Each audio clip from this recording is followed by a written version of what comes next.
Yeah. Okay. Okay. I think we're here. I think we're here. I potentially. I'm gonna say hello. No, we have to do the thing first. I'm Kayla Lords. And I'm John Brownstone. This is Loving BDSM, where we help kinksters like you have happy, healthy power exchange relationships. Also, this is our weekly live stream where we record our podcast. What are things? What are words? I don't know. And if you arrive after the live stream is over, but before I put in timestamps and don't like the chit chat part, fast forward by about 5 minutes. Okay, now I can go in and say hi to everybody. Hi, Sharon. Hi, Tayshu. Hi, Mr. Spock. Hi, Eva. Hi, Rara. Hi, The Last Laugh. Hi, Blossom. Hi, Aria. Hi, Adriana. Mr. Spock, we are all somewhere, aren't we? I'm kind of feeling a little too chill for an existential crisis, so I'm kind of okay with it. But am I here or am I there? It's all a matter of perspective. I don't care. You are both here and there at the same time. Always. Always. Ooh. That's got like a Schrodinger's cat ring to it. Yes. Yeah. Absolutely. Yeah. I mean, I'm glad we're serving up ads, because by tomorrow we probably won't. Hi, Jessica. Hi, Michelle. Hi, Kathy Cutie. Hi, Canna. So glad to see you. Let's see. Hi, everyone. There we go. Welcome. You know, Aria, that is also true. We are all somewhere and nowhere at the same time. That is also true. Mm-hmm. And if we are always somewhere and nowhere and always here and there simultaneously, it's no wonder we're all a little woo in the head, because just try to contend with that for a moment. So, hi, Liz. What have we got? We are wearing shirts with links. Yes. Mine says, yes, Daddy. This is a pinky, purpley color on black. Yours says? Because I said so, baby girl. It says little girl, but yeah, we pretend it says baby girl. Both of these are from Kinky Cloth. Link in the description box. And if you use coupon code KinkyKayla, you save 25% off. And that's not just on these shirts, it's on anything. Yes, we're affiliates. So if you make a purchase and use our code, we're making a commission. But yeah, this one was feeling appropriate. So, well, Tayshu, you're definitely currently the oldest you've ever been. So there's that as well. Yeah, I'm for these 5 seconds, I'm too chill for that. Give me a minute. I will need to think too deeply about that and then have a crisis over it. But not right now. I'm going to sip my coffee right now. Good morning, Big Dog Driver.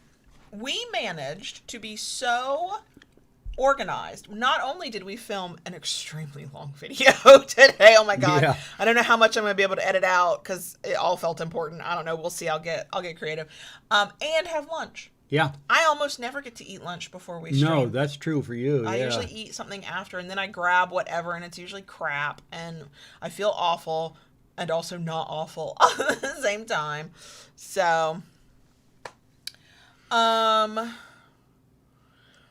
if you mean heartache in terms of breakups, we do have a video on the channel about breakups.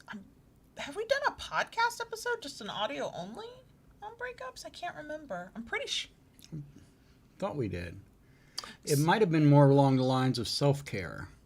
No, I mean, we've done an episode on self-care, but Yeah. no. I mean, specifically about, like, yeah, sort of broken heart kind of stuff. But, hey, Christine, it is, I can't remember the name of it, but it's an elf, like, satiny, smooth lipstick. It's not matte. It's not anything special, but it's like red rose or rose something. I don't remember what it's called, but thank you. Roses are red, violets are blue. Violets are purple. But whatever. But yeah, Caffeine Cutie. Here on YouTube, if you search breakup, any video we've done should pop up, because I know we did at least one video. And then if you go to our main website, lovingbdsm.net, the link is in the description box, and type in the same thing, anything else will come up there. So we have talked about them in the past. It's just 200 and some odd episodes later. I can't always remember anymore what we've said. what we talked about. So, and you are welcome. Is it Gabrielle? Am I saying that right? Mm-hmm.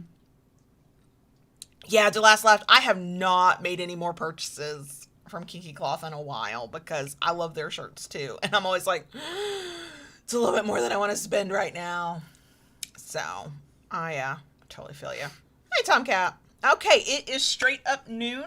Okay. We are officially here. So, topic for this week is, my shorthand for it is know thyself, the importance of knowing yourself, knowing who you are, or having an idea of who you think you might be.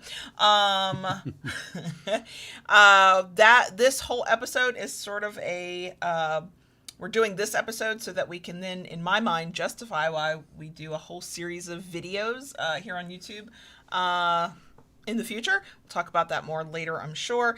If you enjoy this stream or video, depending on how you're watching, at any point, we love a thumbs up. If you like it enough that you'd like more of it, please consider subscribing. Hit that notification bell so you get updates on new content. I am so going to stop even reminding you.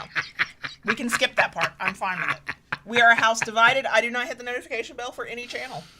I'm okay if you don't. It's fine.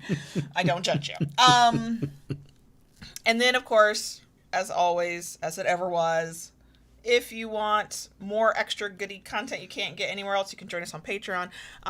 Join for as little as $2 a month.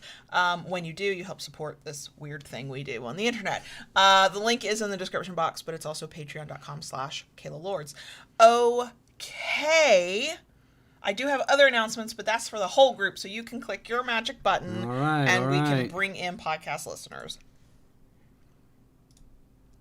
Okay, so before we get into this week's topic, I would like to thank the Butters Hygienics Company for sponsoring this week's episode. Hi, Jerome. I see you.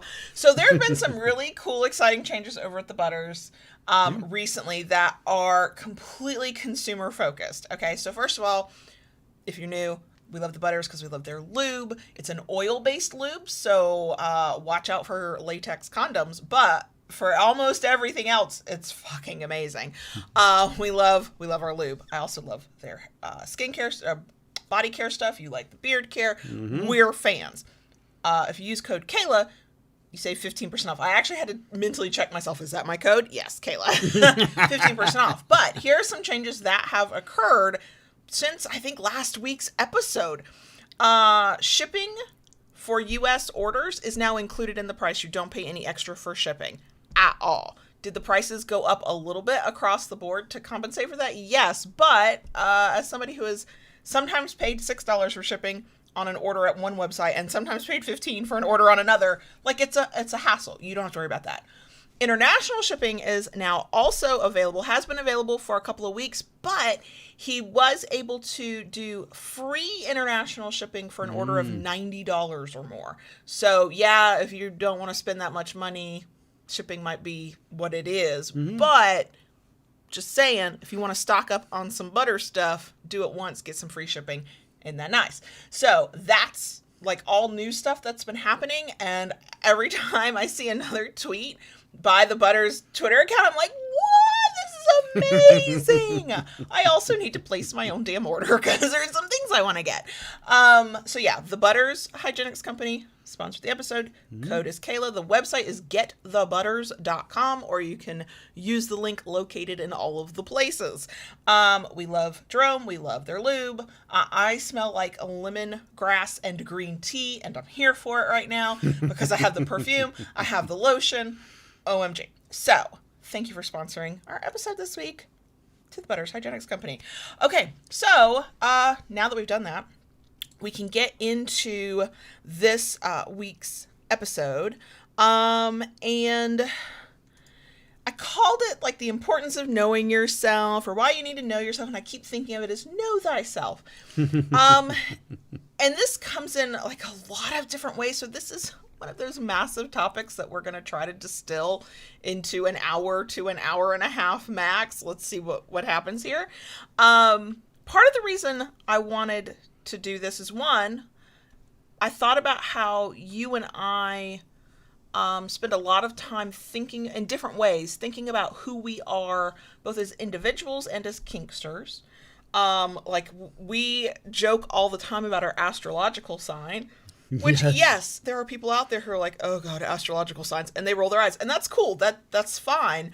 But for some of us, that's right up there with knowing that you're dom, sub, or switch. It's like, it's an identifier for yourself and for other people, and a way to try to make sense of who you are in the world. And I think that when I talk about the importance of knowing who you are, that's kind of what I mean. I think we all get to use whatever labels we want, not just kink ones. I think we get to use different forms. So we talk about being our sign. You are a Cancer, and you are such a fucking Cancer. And I am a Scorpio, and I am Scorpio such bitch from a hell. Scorpio. Do I fit, when I read definitions of what it means to be a Scorpio or what it means to be a Cancer, do we fit perfectly like a cookie cutter? Of course not, because nothing any human can write will encompass one individual's entire experience of life. It's just not even possible. We're all too unique for that. But do I identify with the things I find in that more so than a description I find in another astrological sign? Usually. We also talk about the Myers-Briggs. I know that I'm an INTJ. I'm highly proud of this. It fits. You are an INFJ. Funnily enough, my T and F go back and forth. I'm like 50-50 on the line between those. So sometimes I have the traits of an INFJ. And for anybody listening going, what the fuck are all these letters and what does all this mean? Our intention over the long term is to do a video series on the YouTube channel talking about different types of personality tests and identifiers and the way we talk about ourselves and figure ourselves out. Spoiler, the very first one coming out, and I'm kind of thinking I'm going to call it the Know Thyself series, because I'm nothing if not at all creative. We just recorded ourselves taking the BDSM test at bdsmtest.org, which is a repeat of us taking it. We took it years ago. And so we actually got to compare our results. So there are a lot of different ways to figure out who you are. We ascribe to a few of them. I am slowly kind of looking at other ways. I know almost nothing about Enneagram, but I know I think it's a 9 with a wing 1, I think is what I am, or I'm a 1 with a wing 9. 9 and 1 are my numbers. If you know what that means, you know. If you don't worry. I couldn't explain it if you paid me. I've looked at my color thing. I don't get that, but we'll get there. I did take the DISC, DISC, DISC for work many, many years ago. I didn't like that one, but we might do it again and I think that's a long lead up to talk about why I think this is important. And it's because knowing or having a sense of who you are as a person, I think helps you make decisions. It can at least help you make decisions, help you figure out what you want in life, what you don't want in life, how you relate to people. And I think all of those things are super important in power exchange. Do I ascribe to, only these two types should be together? No, I'm not so far down the rabbit hole of personality types that I think that there's a ideal pairing in every situation. Because ultimately, at the heart of it, we're people and individuals, and there's too many nuances in what it means to be who you are to be able to go, an INTJ shouldn't be with an INFJ. I can tell you it makes it interesting. That's what I can tell you. And there's opinions about all of that. Let's go back to astrological sign. I have heard both that a Cancer and Scorpio never work, and I've also heard that a Cancer and Scorpio are perfect for one another. And what's hilarious, and it's in my life, both are true. My first husband was typical Cancer in all the worst ways. I'm still a typical Scorpio, and we did not work well. You Cancer and I'm a Scorpio, and we work very well. So I see the problems and the downsides with ascribing your entire life based on personality type or these labels that we give one another, of course, because nothing is perfect, but I still find them helpful and useful.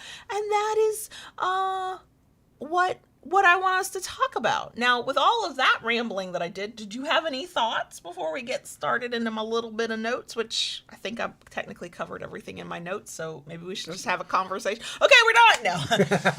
We'll just have a conversation. What do you think? How do you feel about this? How do I feel? I think it has a lot to do with it, knowing yourself. I've followed my astrological sign for years. Mm-hmm. And while I know that, not everything of it fit for me, there was enough of it there that was like, oh, okay. And, coming back and kind of tying this into BDSM, I mean, myself included, I've had so many people over the years, even you said this to me, how when you found out about the BDSM lifestyle and, submission and being a baby girl, it was like parts of you just clicked and it explained certain aspects of who you are. And part of that is because I like understanding who I am. I think it's part of my introspective nature. When I have names for why I do what I do or labels that I can apply to it, I actually feel a great sense of comfort. So I did not go through the shame cycle and spiral that a lot of people go through. When I found out I was submissive, it was like, whoo, hot damn it, now I know there's a reason for it, and now we can deal with what that means. Right, exactly. It's clarity of who I am that you can't always get when you're muddled in your own head or you're just going through life trying to survive it. So So, I think understanding yourself, knowing who you are, I think that goes a long way, whether, vanilla life or DS life. And I think that I kind of get a little chuckle when I watch fellow kinksters completely dismiss not the idea of like a Myers-Briggs type or an astrological sign. Like that's personal preference, but the entire idea of trying to figure out your personality, because my follow-up question wants to be, oh, but how did you label yourself for kink? And how is that part of your identity? All these things are labels and figuring ourselves out. There are people who look at the labels we give ourselves in kink and would roll their eyes or reject it completely.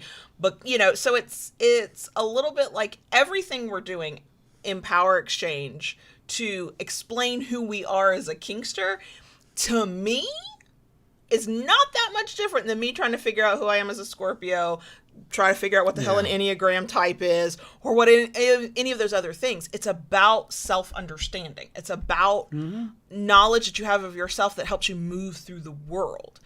And I think, quite frankly, even those who completely reject the idea of knowing your personality type, did you figure out what your kink label is? You've already done one.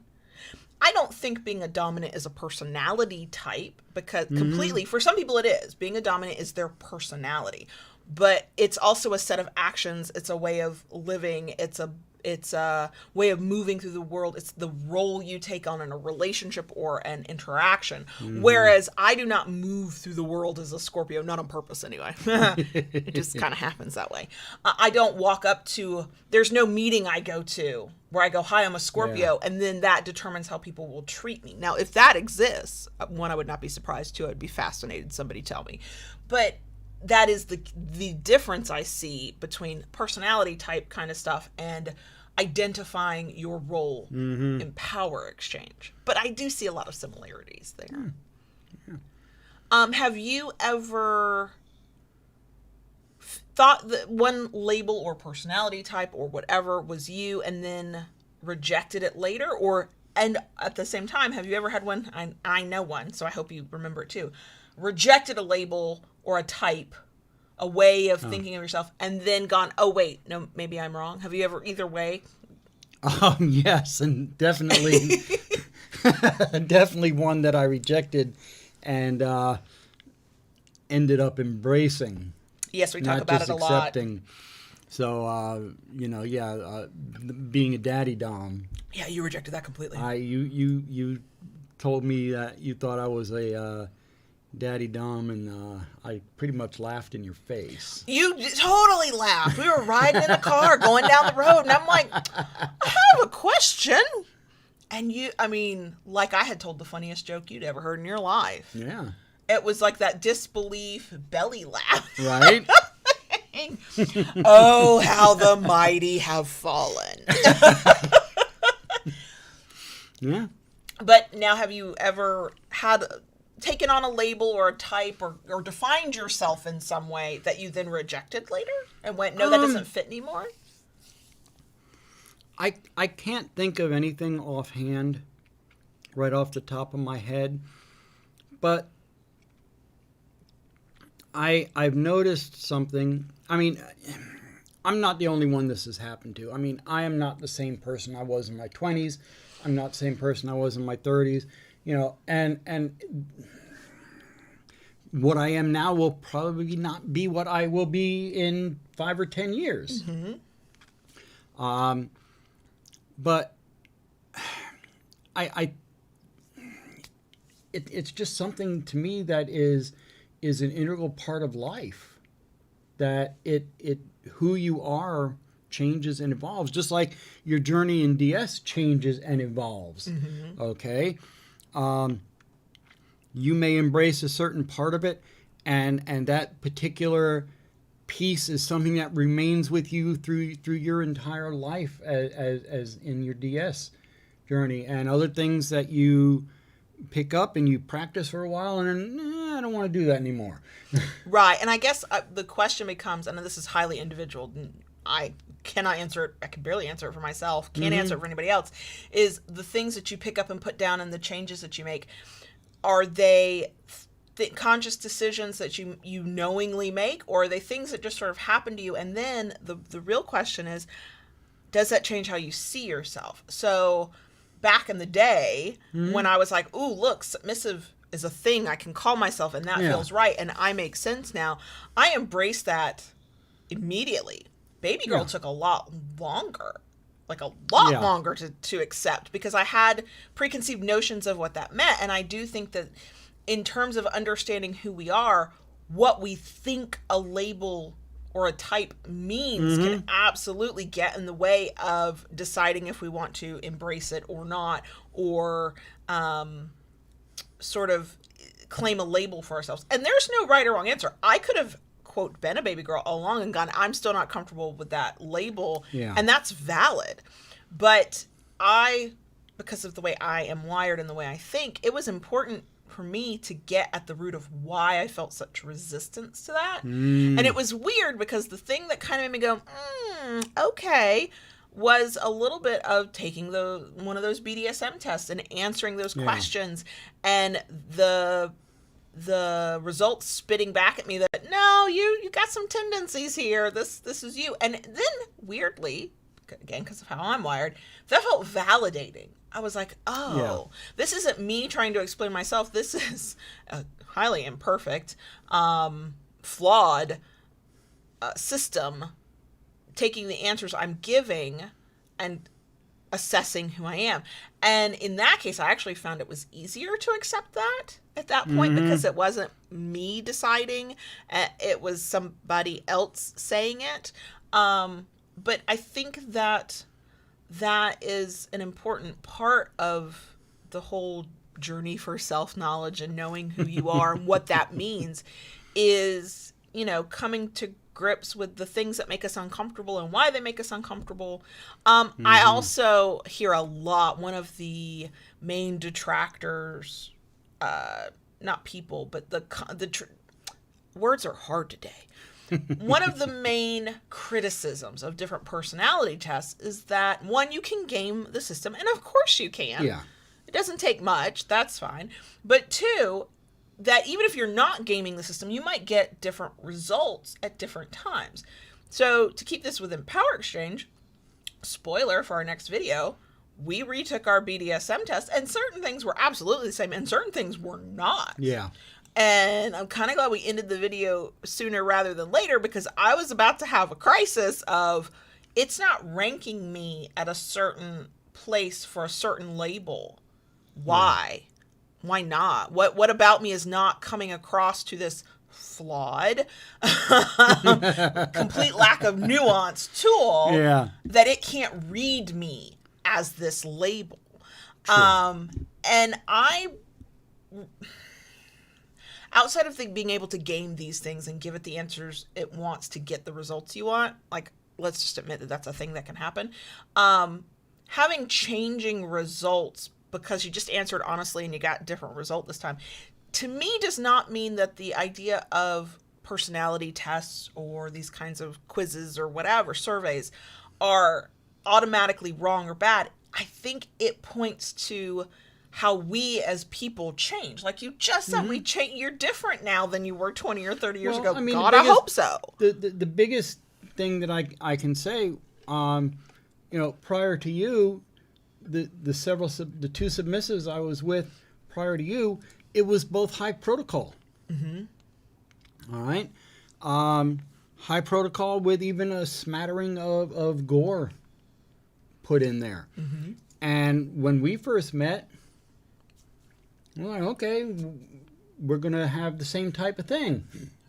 We sure tried. We tried, and none of it seemed to be comfortable. And then once we embraced the daddy baby girl, then everything just kind of fell into place. And even then, we embraced the daddy baby girl. We defined at the time what that would look like for us. And I would say we're about, 4 or 5 years out from that now. It doesn't even quite look like that anymore now, but we would not change our labels. You are still daddy, I'm still baby girl. It's just the way we perform those roles has changed, which is probably why that test did not clock me the way I'd like it to clock me. Thank you very much. But I think that, as with all things, there's a ton of nuance to all of it. So I think it is perfectly acceptable to be a person who rejects all labels, does not want to label yourself at all for anything, that you have a choice in. I do think that labels are helpful, though. I think labels give us a starting point and a common language. Even when we make the definition fit us instead of trying to fit a definition, it helps you find community and potentially like-minded people. But I also think that in kink and out of kink, figuring out your labels and deciding this is who you are can also be used as a cudgel. It can also be used as a way to push people out, push people to the side. I mean, the biggest one of all in all of humanity is race, where people group themselves out, and a certain race, white people, historically pushed anybody not white to the margins. Like that, we already do it. It's a thing that people do, right? So of course it happens in kink as well. How many of us have come across the one true wayers who are like, there's only one way to be a dom? Well, what they're doing, other than being an ass, is excluding anybody who does not fit their definition of what that type is. And so we already know it's toxic to do, it's wrong to do, it's bad to do, it's harmful to do, it's all kinds of not good to do. And yet there will always be people who want to do that. Well, just to kind of play a little bit of devil's advocate to that, it could have been because of the fact that I was exposed to high protocol, and that was something I was always familiar with. I could have very easily said to you at that point, well, this is not working between us. We can't get this protocol in line. Maybe we shouldn't be together. Okay? And there are some people who know themselves well enough, if they want a master-slave relationship, if they want a high protocol relationship or a daddy-dom, that is what they want. And that's fine. But at the same time, we were both open enough and willing to kind of shift gears, and we talk about that a lot, that you have to be open to shifting gears and changing and kind of, what you expect and what can or will be maybe something totally different. I thought you were going to say something. What I was going to say is, I think it depends. I think we wanted the relationship more than we wanted a specific dynamic.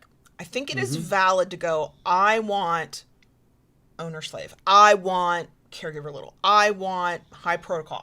I think that's completely valid to have done the introspection enough, or to not have done it yet enough, but to have an idea of what you think you'd like, to go, this is what I want, and to go seek that out, and then to reject potential dynamics that don't fit within that thing you want. Because part of knowing what you want, especially when you get deep down into it and you've been really working hard to figure it out, is knowing what you don't want.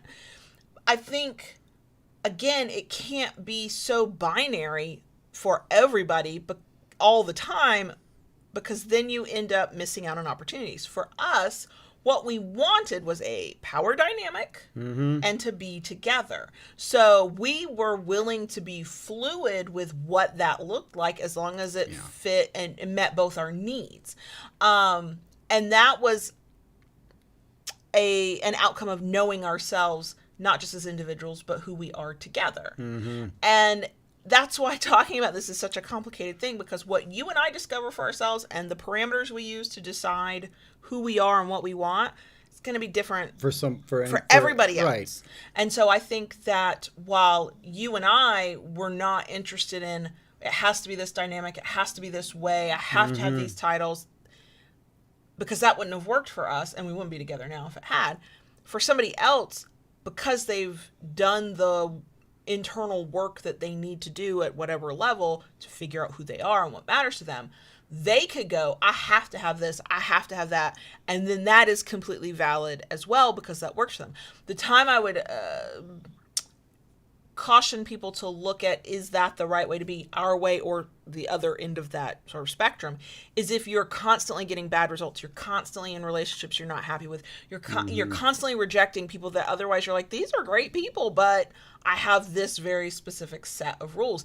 It is possible to go a little too far in how well you know yourself, because as a member of Overthinkers Anonymous, you can think yourself out of all kinds of stuff. And so is it possible to get so deep down into a rabbit hole of, this is who I am and this is what that means, and have these very, very narrow definitions, that you are constantly rejecting opportunities and or people that could show you, to quote a Disney song, a whole new world. I will not sing that song because nobody wants that. Because knowing who you are is one thing. How you express that and what it means to move through the world is, as whatever that self-definition is, that's completely nuanced and is going to change, as you've said, every year, every decade, at every stage of life. And I haven't thought enough about this to have a hardcore opinion, but I think that the core of who we are changes very little. How we move through the world based on who we are can change a great deal. Because the things that make up who we are not just our genetics, not just how we are, our childhood and how we were raised, not just the things that happen to us. It's the things we do. It's the reactions that we get from the things we do and say. It's the people we meet. Like, all of these different factors come in to affect us. But I do think I think that there's a core at our center, good, bad, and otherwise. It's a very complex little core of who we are. And then some things get brought out and other things get pushed back, and some things that could be good things because of situations we're in become negative things. And I think that's why it feels like we're constantly changing. But if anybody with like an actual psychology degree, with an understanding of humans, ever had an opinion, I'd love, or a book I could read, I'd love to know about it. Because what I have found for me is my actions have changed, my surroundings have changed, the way I react to things has changed. Absolutely. But the core of who I am, I still feel like who I thought I was trying to be 20 or 30 years ago. It just comes out in different ways now. Okay. Like, I've always been a strong-headed, opinionated, want-to-be-in-charge person, from little girl stage at age 5, trying to tell everybody on the playground what to do. That helped me win so many friends, to burgeoning businesswoman at age 41. Like, all of the trappings of it have changed. And, of course, at age 5 and at age 20, I didn't have a fucking clue that kink was a thing. And now I do. And so I get to channel different parts of who I am in different ways. And so on one level, I'm not singularly defined by any one bit of knowledge I have about myself. I am a submissive, but that's not the only thing I am. I am a businesswoman, but that's not the only thing I am. I am a mom, but that's not the only thing I am. Mm-hmm. So it's a complex ball of wibbly wobbly stuff mm-hmm. that I don't have a bunch of answers for. I do. This is me taking the opportunity to officially say what we basically hint at in every single episode ever, which is I think that it's important to figure out who you are, to get introspective. It doesn't have to be your go-to. I am a naturally introspective person. I will gladly spend a lot of time in my head. It's very fun in there. I have a lot of thoughts and ideas and conversations with myself, and it's great. That's not everybody's way, and that's fine. But I do think that the world would benefit from a few more of us, going into our own mind and going, what do I think? Who do I think I am? Who do I want to be? How do I get there? How do I feel about this? Why did I do that? That last one, why did I do that? I really feel like more of the world should spend some time on that. With a bit of humility of I don't have all the answers and I am constantly figuring this out. Which is why I'm always so fascinated by personality stuff, because yeah, I have labels for who I am, but what does that actually mean? And it's different from moment to moment and situation to situation. And I've gone off on a major ramble. What have you got? You know what? Wow. I think I know a lot of people reject labels. And to a certain extent, I do too. But I think, just like taking the Myers-Briggs, the BDSM test. I said this before, in that it's not an end-all, be-all. Mm-hmm. It's a guideline. Like, it says I'm a little bit of this. I'm curious enough to explore it. Maybe it will be something I truly enjoy and embrace, or maybe it's not. Mm-hmm. And I think that's really what it comes down to, being open enough to kind of explore it. Mm-hmm. And even if you don't like all of what it entails, you may find bits and pieces of it. Which is the kink experience.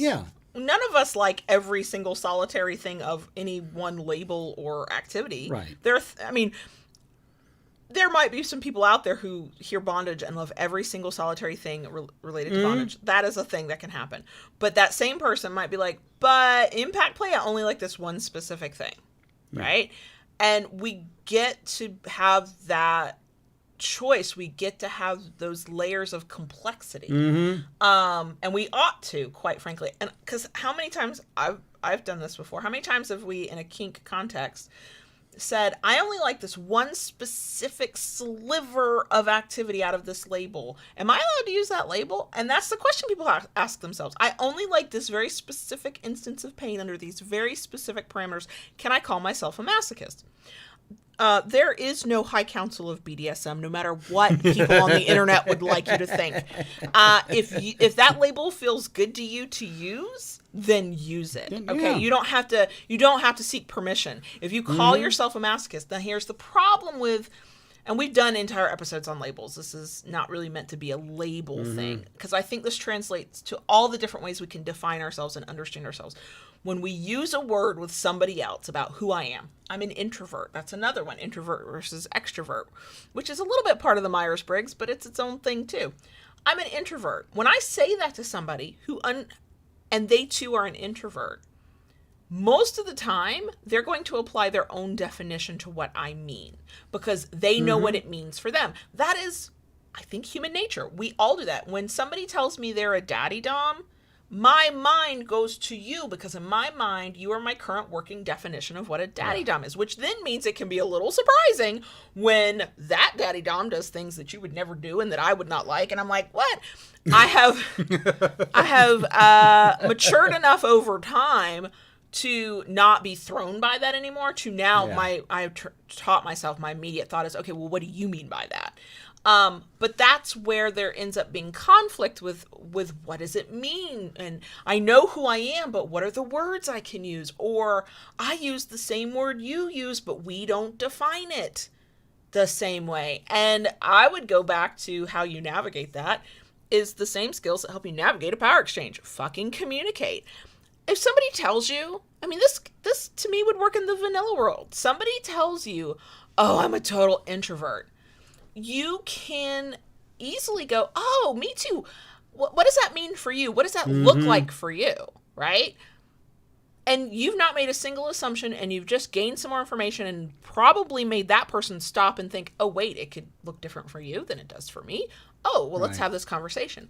And it's just being willing to be open to the fact that the way you define yourself and how you understand yourself, even if you're using the same words as somebody else, your definition can be different, and that's valid. And I think that's, I see a lot of people in the kink world bumping up against that and getting very confused, getting very lost, sometimes getting into situations that's not where they want to be in because they made that assumption that the way a word means to them is how it's just the meaning of it, and everybody sees it that way, and it's just not the case. No, it's not. It's not something. It's not cookie cutter. And it also means that, as fun as it is to do in an online world to say that I'm a Scorpio and have people who know a little bit, think they know about astrology or know what a Scorpio is, to go, oh, okay, I know what that means. That's a quick, easy shorthand for communication, and there's nothing wrong with that. But if I'm getting into an in-depth conversation with somebody, that's not enough. So it's the same in every walk of life. It works until it doesn't work. It works to say I'm an INTJ Scorpio, and if you know what that means, you know what that means. Yeah, shorthand on the internet real quick to other people who are like, yes, I do know what that means. We have a point of connection, great. Can we navigate life like that? Can I navigate a power exchange that way? No, I can't go to you and go, well, I'm a baby girl submissive, you know what that means. And then our dynamic work, it in no way is going to work. It can help categorize people to be able to say, I identify this way, I have accepted this label, I use this kind of language, and you go, yes, okay, I have a sense of who you are. It gives a baseline, and then you have to, either figure out or, explain to someone where on that spectrum you fall. I'm gonna say something that I think might seem shocking for me to say as a person who puts out her entire relationship and life, and at one point in time, boobs, on the internet, to say that not everybody deserves to know the nuance of what you mean when you talk about who you are. That shorthand of, I'm a Scorpio, I'm an INTJ, I'm a baby girl submissive, I can throw that out there, and it's okay that rando strangers on the internet don't know my nuanced definition of that. It's like any other information that is personal to us. We get to decide who gets to know that. When we're talking in a kink sense, whatever your definition of dom, sub, switch, whatever that definition is, and how you look at the world and what that means to you, definitely a person who needs to know what you mean by that is the person who's going to be on the other side of your slash, okay? Going up to a sadist and assuming you know what kind of sadist they are and just saying that you're a masochist and not explaining what the hell that means leads to super bad outcomes and a lot of disappointment and probably some really bad pain that nobody wanted. But having to explain exactly what you mean, it's almost like, and I used to do this, and I have seen people do this online, it's almost like in some cases, it's like we have to justify, I have accepted this label, I'm calling myself this thing, I have done the inner search and inner work to figure out I am these things, and now I have to justify it and prove it to you by giving you every single detail of what that means. not everybody gets to know that level of who you are. They don't, there's no need for them. If you want them to, if there's a connection or you're trying to build a connection or contextually it makes sense to do it, you're always free to do that. But to think that you have to walk around constantly labeling yourself and then defining what that means for everybody so that there's never any question. No, not the whole world doesn't need to know your inner soul. I promise, because the whole world can't handle it. The whole world's not going to be kind to it and accept you as, I mean, has anybody been on Twitter lately? Like, there's already no room for nuance there. And then the masses can be asses. I mean, can we just admit that? I'm not a fan of people. I'm a fan of persons. You know, like people grouped together in a group think kind of thing. Not my favorite place to be. And so I see this a lot with kinksters who are figuring themselves out and trying to find their place in a community and trying to make sure, you know, it's almost like, I know I do this. You take clear communication a step too far. There's nothing wrong with clear communication. You want to be understood for sure. But if it means I have to bare my soul to every rando, that's not going to be good for me more than anything. You know, that other person might not even know what to do with that information. It might not matter to them. They probably don't care. And they might be an ass on the internet. So, you know, I think it's okay to just claim a label, use the shorthand, move on with your life. Mm-hmm. It's when it really matters to, you know, your emotional safety and your happiness and your physical safety. Get nuance. Talk about what those things mean to you. Yeah. I'm going to check my notes one more time. Yes, there was one thing I kind of jotted down in my notes about why, at least for me, I like knowing who I am with all these personality types within a kink context. I like having the labels. And again, as with all things, not everybody will see it this way, but here we are. I do think that the pull, there are words are hard today, sorry y'all, of wanting to be able to define yourself, figure out who you are, and then put a label on it in all the different ways, not just kink. I know for me the world is chaotic. The world is almost too nuanced. We were talking before the episode started in the live stream about how you are always both here and there. You are always somewhere and nowhere at the same time. Like that's like, don't let yourself think about that for too long. Your brain might melt, right? But life is complicated, and having a way to quickly say who you are and how you view the world and how you move through the world, and knowing yourself and then having a quick way of explaining it without having to go into in depth and explain it, that I know for me makes the world seem a little bit less chaotic. It makes it a little bit easier to feel like I'm finding community within the kink world and outside of the kink world. I mean, I don't know how it is, but damn, Scorpios can find one another in a crowded room. I don't know how we do it. I think it's because we're usually holding something purple and rolling our eyes. That's just what I think it is, but I don't know. Definitely the eye rolling thing. But so if you are tempted to kind of roll your eyes at it, you have a partner who's totally into it and they're doing all of the online tests to tell you exactly who they are, and they've sorted themselves into like a Hogwarts house, and they know what kind of wine and cheese they are because BuzzFeed needs to stop those damn quizzes and all of that. From my perspective, it does give me a little bit of sense of, I have a place. I fit in a place somewhere. I have a little bit of an easier way to explain myself. How you work in what kind of cheese you are in the conversation, I don't know. Give me a minute. I can probably figure it out. I'm probably blue cheese. Okay. I taste really good in small doses, but you probably don't want to be around me for too long. I'm blue cheese. There we go. But you know, I do, especially if you're a person who's like, oh God, this stuff, and you happen to be considering as a partner or in a relationship with somebody who's very much into it and wants to talk about this with you and wants to dig into details of who they are and who you are, and let's know ourselves really well. just I would say just keep that in mind. And I would also say if you enjoy figuring out who you are in those ways and being able to identify and define yourself in those ways, and you have a different reason that you do it, I would love to hear what that is. You can comment in all the places that comments are available.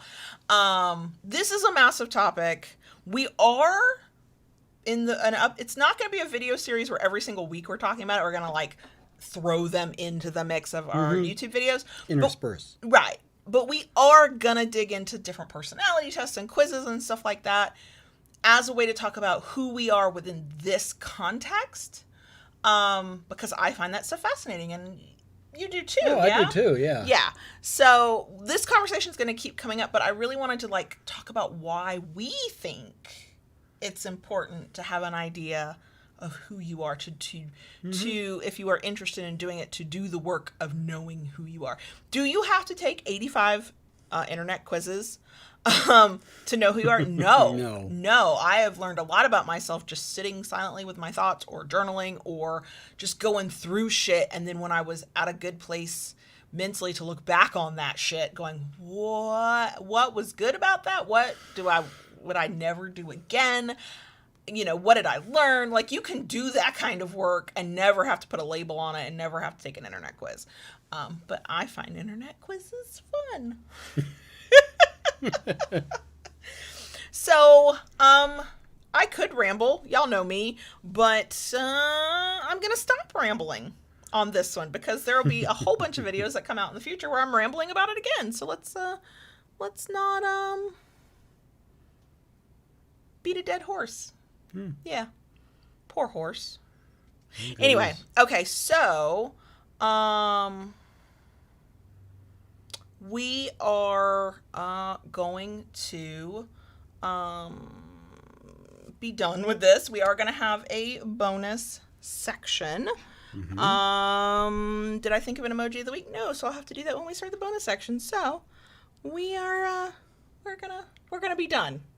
We're good? I don't think so. Not this week. It's okay. Okay.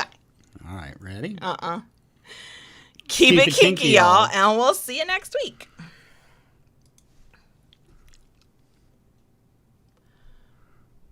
Dottie. Yes, baby girl. Can I talk to the crickets, please? You've been doing all this talking. It's a different kind of talking. For almost 45 minutes to an hour. It's a different kind of talking. And you want to talk some more? I mean, that is what I do, right? That's who I am. Know thyself. I'm a talker. I'm the talker. Let me be very clear. I have known for my whole lifetime. Yeah. I mean, one of the stories of my childhood, if you're in one of those families where there's some family member, for me it was both my mom and like my aunt and my grandmother. They love to tell stories of baby Kayla, whatever. Because I was an only child, only grandchild. I was the onlyest. So, yeah, highly spoiled. And so I know at what age I said my first word, 14 months. I know at what age I started to actually identify words and read. I know that show and tell in kindergarten, I read a book, not just to show that I could read, but so I could talk. I know who I am. I'm a talker. I am many, many other things, but I am also a talker. This will be one of those episodes that I will feel like we did not in any way do justice and will feel very anxious about. This is too big of a topic to get my arms around. It's a big topic, and it's something that's extremely personal. Yes. Person to person. It's so personal. Mileage is going to vary. The tests are great. The tests can be fun. They're interesting on certain levels, but they're not everything for everybody.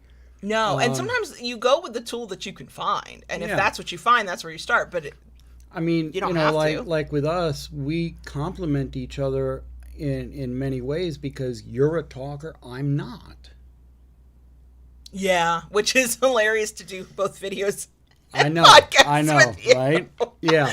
So, yeah, what's funny is I know you're not a talker, so I'm prepared to carry the conversation, clearly. Mm-hmm. But also, For that, what that means is I sometimes forget to allow you to speak.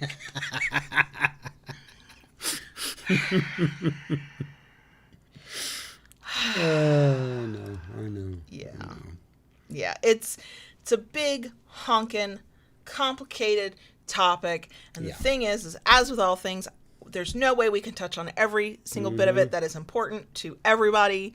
We're focusing on the things that are important to us because that's just how we're wired, and trying to create room for nuance. So, what is our emoji of the week? I don't know. I'm feeling very...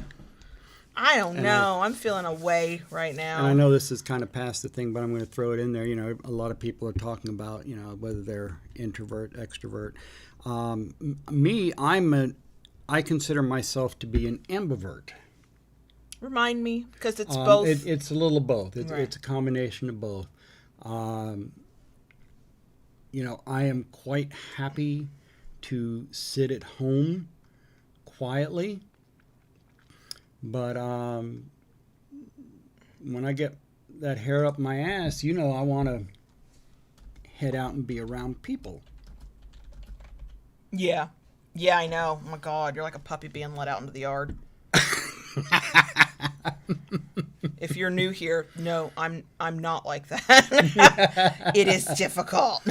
Yeah.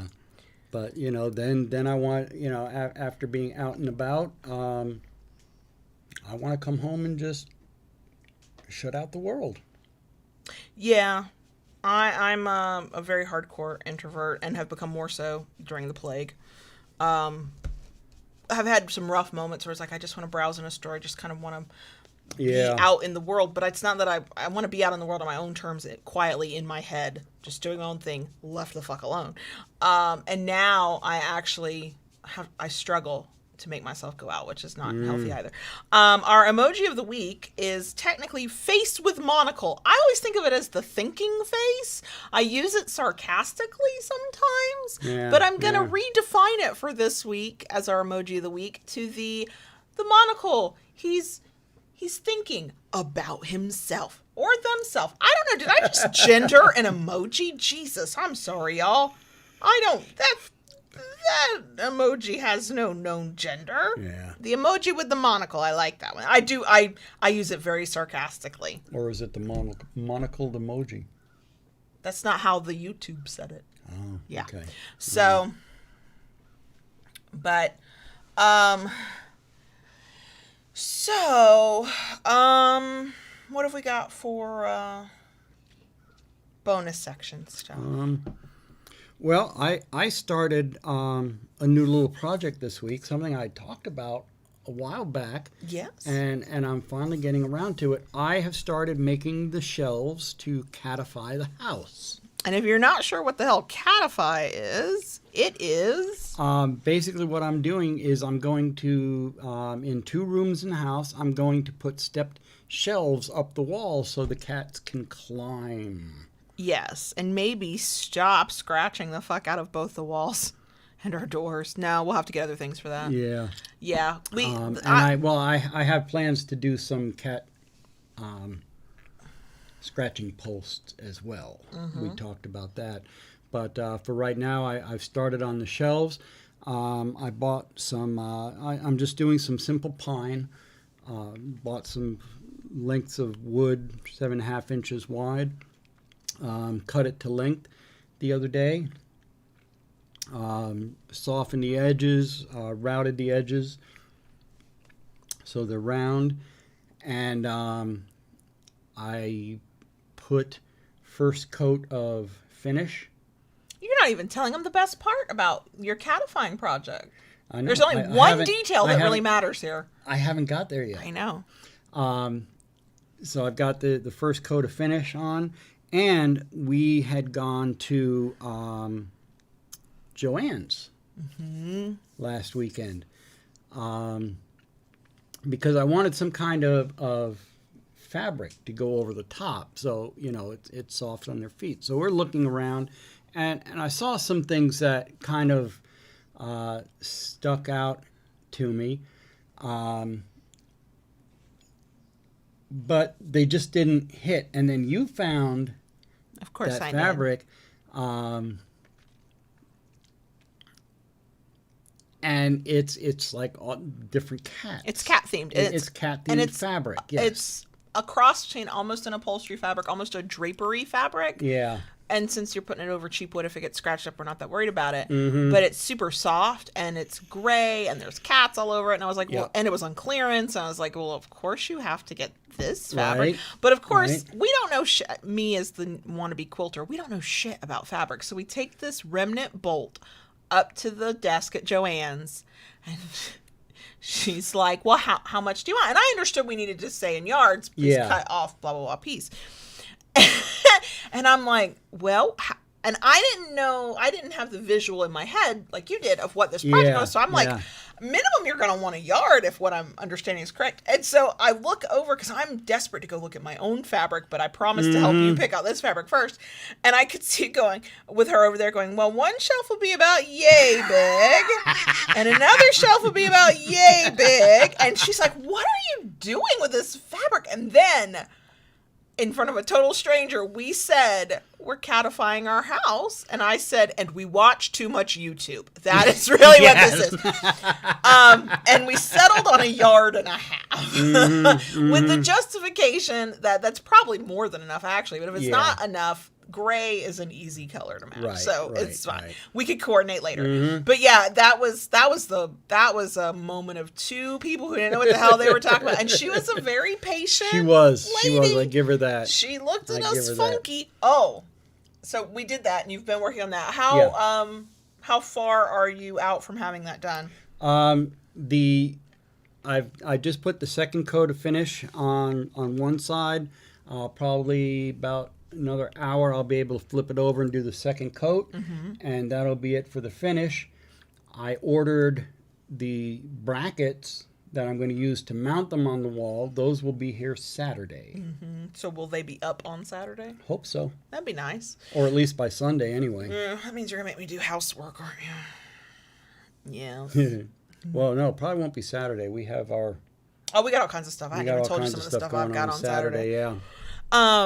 So once you were done, I was like, please, may I go look at fabric? Mm-hmm. And this was not a completely new concept to me, but as a little newbie baby quilter, I recently came across an entire, both YouTube channel and site devoted to quilting patterns that only use 3 yards of fabric. So what that means, you only have to pick out 3. They coordinate in whatever way you want them to coordinate, and then ta-da! And it's a really simple pattern, and I'm really excited because I'm gonna use it as a future pattern. And I liked it because of the way they explained how you do it. Picking out colored fabric and coordinating it made more sense to me. And I was like, oh, this is a little bit less stressful than I thought it would be. Until I was in Joann's and I was like, I really want to buy some fabric for a quilt I won't be making for easily 2 or 3 months, but whatever. That was not the point. I wanted this fabric. And there was a sale. And the same lady who watched us as we just butchered how to explain what we needed, watched me for 30 solid minutes picking out fabric. I walked the whole fabric section. I picked one. So these 3-yard quilt patterns, they say pick out one main fabric that's got a big, bold pattern on it. Whatever kind of pattern, whatever kind of print, it's your feature. And then what you do is you pick out a light color and a dark color that coordinate with that main one. And it can be whatever you want it to be. It doesn't matter, blah, blah. Okay. And quilters keep talking about color theory and my eyes glaze over and I just don't understand. And I just want pretty stuff. So I found my main quilt and then I was trying to find coordinating colors to go with it, or my main fabric, and I couldn't. And I walked and I picked up this bolt and I picked up that bolt. And this lady's steady watching me the whole time. Did she offer to help? No. And that's okay. I would not have wanted her help, but I did think it was a little weird that she watched me the whole time. So I went back and forth. I finally rejected that fabric. So then I go back and I'm like, let me go look again. Maybe there's another one that strikes me. And I pick another one. And I get it coordinated. I picked all the fabric I need for the pattern and the backing fabric. So it's 4 different fabrics and they're beautiful and I love them and it's going to be for my mom and she won't care that nothing is straight and everything's wonky. And that's why she's going to get that one. This woman watched me the whole time picking out just like she needed popcorn. She was watching a TV show, and I was like, is it that fascinating to watch somebody who clearly doesn't know what they're doing try to do this? Okay, if I can provide some entertainment.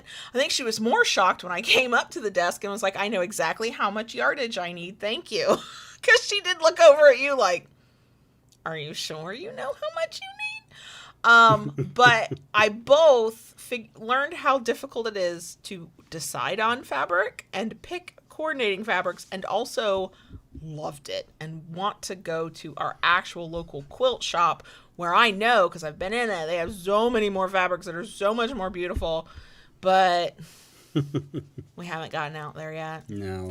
So yeah, I didn't get to do any quilting or working on my sewing machine this past weekend, but I still managed to live my best quilting life. Yep. So, and weirdly, I picked out fabric that had 0 purple in it.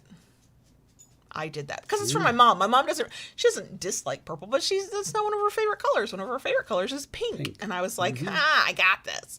And it's going to be beautiful. But yeah, we had an adventure at Joann's Fabrics. Yes. And we have learned, and the lesson was reiterated to me. You can go on the weekend or in the middle of the week, but you go at night. You go like an hour before they close, you go at night. How do I know? Because, and I did technically need to go back to Joann's, like, it was Monday or Tuesday. It was not the day we're recording. Because the 15-year-old he's doing a tie-dye project in his chemistry class, because tie-dye is chemistry. And so he needed a white cotton shirt that he could do tie-dye with. And I was like, let me go back to Joann's. And I walked in mid-morning on a Monday, and it was packed. All of the retirees were there. All of them. Told you, they're restocking after the weekend of crafting. So, not just in terms of my introvert self, but also in terms of my I don't want to breathe anybody else's air self, because there's a plague. Middle of the night is the time to go to Joann's, for sure. Yeah. Even though it means you're going to have a stranger staring at you while you agonize over fabric. Like, I almost feel like I would have politely said no thanks, I don't need help. But I do feel like maybe she should have at least asked. Do you need a hand there? Is there anything?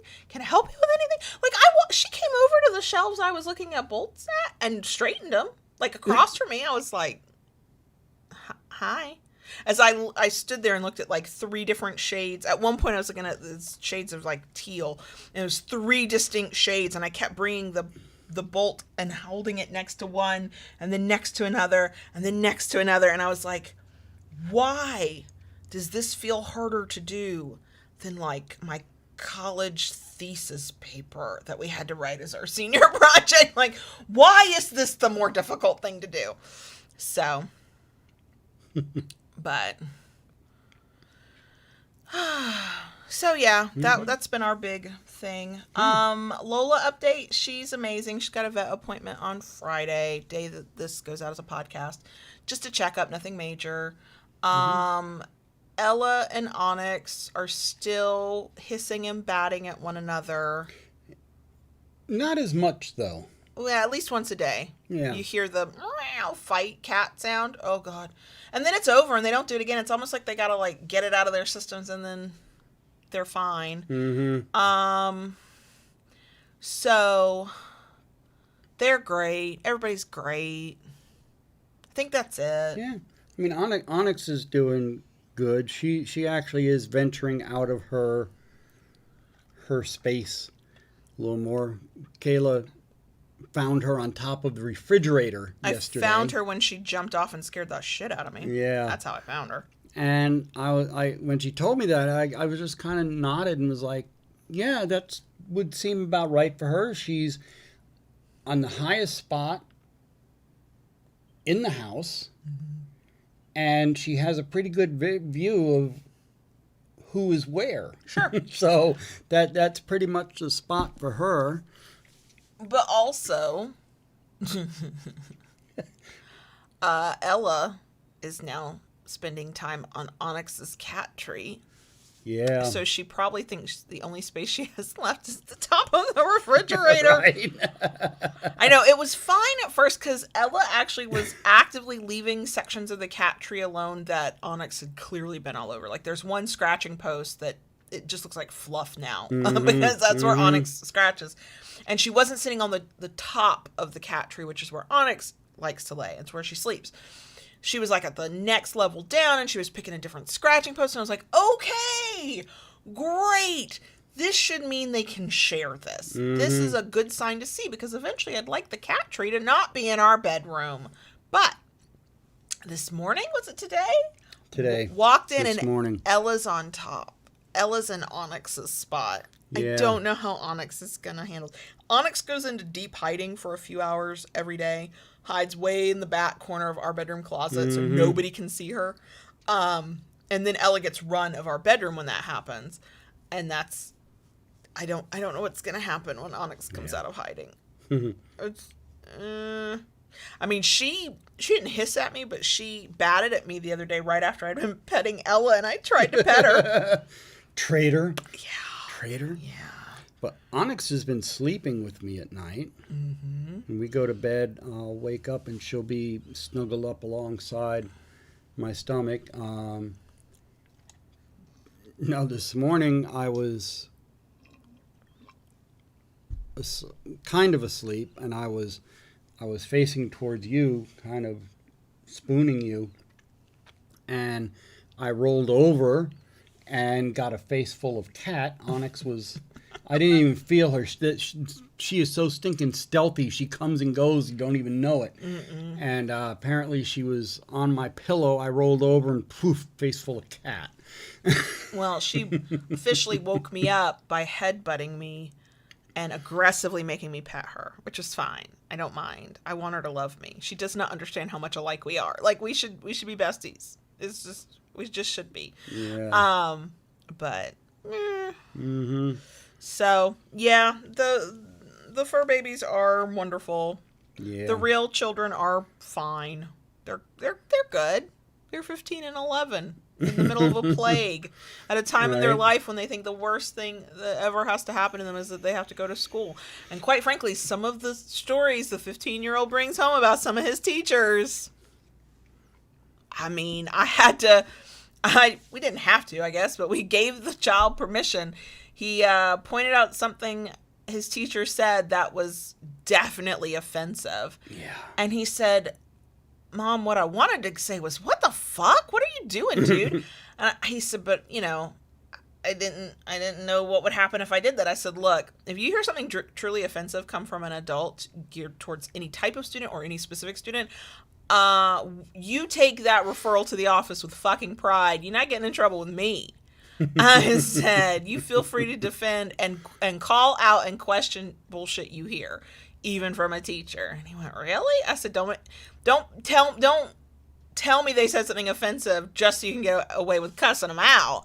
I said, but for real. I said, if they're saying something that... He was like, yeah, it was aimed at this one student, and that student looked really shocked, and we all looked really shocked, but no one knew what to say, but I know what I wanted to say. And I'm like, consider this permission to say it. I said, you might get in trouble at school, you're not getting in trouble at home. He went, okay, I'll keep that in mind. I'm like, please, let us call out the bullshit, especially the racist and the sexist bullshit. And how is this teacher teaching with this racist and sexist bullshit? It's fine. This is fine. But I was proud of my kid for having a reaction. So, yeah. So, yeah, everything's, we just did, the hard part of doing, we just recorded a podcast for our Patreon community, and it's our behind the scenes. A day late. We decided there were 29 days in February this year. Instead of 28, we were a day late. But there was so much there that now I'm like, well, didn't I already say all that? I don't have anything left. I'm running on empty. The cats are great. The dog is great. The kids are great. We have a newfound love of fabric. We're done. There we go. Yep. And so I think that's plenty, right? Yeah. I think that's more than enough. Yeah. Yeah. So if you are interested in continuing the conversation on personalities and figuring yourself out and defining yourself, if you have not already, feel free to subscribe to the YouTube channel, because those videos are coming. We're going to have more conversations as part of an ongoing video series. So Thanks again to the Butters Hygienics Company, getthebutters.com, for sponsoring this episode. Use code Kayla for 15% off. Take advantage of in the US at least, the free shipping. Go for it. I certainly need to place an order and do the same. And yeah, I think that's it, right? Yeah. Okay. We love you guys. Thanks. Bye. Bye.